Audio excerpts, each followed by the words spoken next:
দর্শক, রাজধানীর সায়েন্স ল্যাবরেটরিতে আছেন আমাদের সহকর্মী ফরুক বাবু। সেখানকার পরিস্থিতি জানতে সরাসরি যুক্ত হচ্ছি তার সাথে। বাবু, সড়কের এখনকার পরিস্থিতি কেমন দেখছেন? কনক, আপনি জানেন দুপুর 12টা থেকে শুরু হয়েছে সায়েন্স ল্যাবরেটরি এলাকাতে ছাত্রলীগ আর বৈষম্য বিরোধী আন্দোলনের ছাত্রদের সাথে যে সংঘর্ষ, সেই সংঘর্ষ এখনও চলমান। দফায় দফায় হচ্ছে যে শুধু সড়কের স্থান পরিবর্তন ছাড়া আর কিছু দেখা যাচ্ছে না। এখানে আমরা মাঝে কিছু সময় দেখেছিলাম পুলিশ অবস্থান নিয়ে কোটা সংস্কার আন্দোলনের শিক্ষার্থীদের দিকে টিয়ার ছুঁড়েছিল। তো তখন ছাত্রলীগ কিছুটা সময় তারা ব্যাকে থাকলেও পরবর্তীতে আবার পুলিশ ব্যাক ফুটে যে ছাত্রলীগ সামনে এসে সেই যে আন্দোলন, যে উভয় পক্ষের মধ্যে যে ইট পার্টিকেল নিক্ষেপের যে দৃশ্য, সেই দৃশ্য এখানে রণক্ষেত্রে পরিণত হয়েছে। প্রায় 4 ঘন্টা ধরে এই সংঘর্ষ চলমান রয়েছে।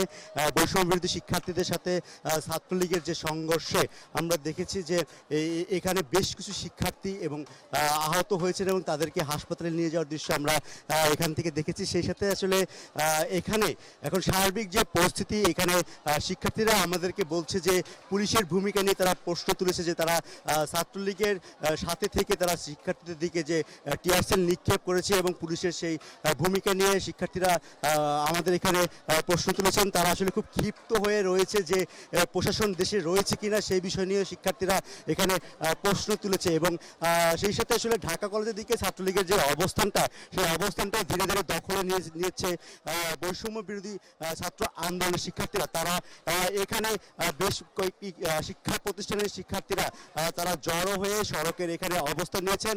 ইতিমধ্যে ছাত্রলীগের বেশ কয়েকটা থানা শাখার ইউনিটের নেতাদেরকে আমরা দেখেছি, যারা কেউ বাটা সিগন্যাল থেকে, কখনো ধানমন্ডির ওই পাশ থেকে সায়েন্স ল্যাবের হাসপাতালের ওই পাশ থেকে, কখনো আবার ঢাকা কলেজের সামনে থেকে ত্রিমুখী এই যে সংঘর্ষ, সেই সংঘর্ষের সাথে লড়াই করছে কোটা সংস্কারের দাবিতে যে আন্দোলন শিক্ষার্থীরা রয়েছে।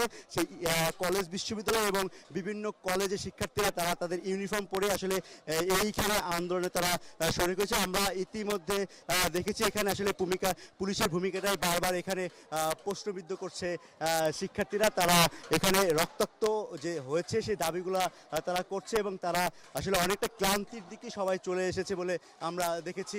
হ্যাঁ, এই ছিল এখানে সর্বশেষ পরিস্থিতি। ধন্যবাদ বাবু।